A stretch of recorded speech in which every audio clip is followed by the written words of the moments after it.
10 കൊല്ലക്കാലമായി കേരള ജനതയെ ഭരിച്ചു മുടിച്ച ഒരു സർക്കാരിൻ്റെ പടിയിറക്കം കാത്തു നിൽക്കുകയാണ് കേരളത്തിലെ ജനതയൊന്നാകെ എന്ന് നമുക്കറിയാം.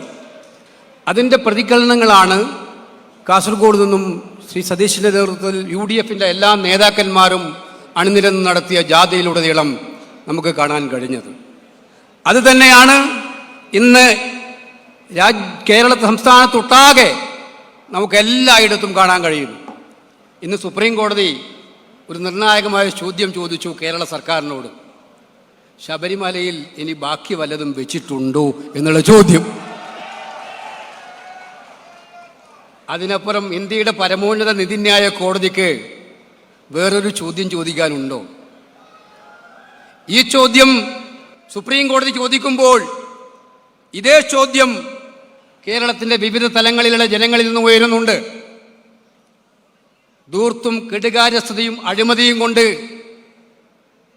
കേരളത്തിലെ ജനങ്ങൾക്ക് അമിതഭാരം നൽകിയ ജനങ്ങൾ ഗവൺമെന്റിനോട് ചോദിക്കുന്നുണ്ട്, ഈ ഖജനാവിൽ ഇനി വല്ലതും ബാക്കി വെച്ചിട്ടുണ്ടോ മിസ്റ്റർ പിണറായി?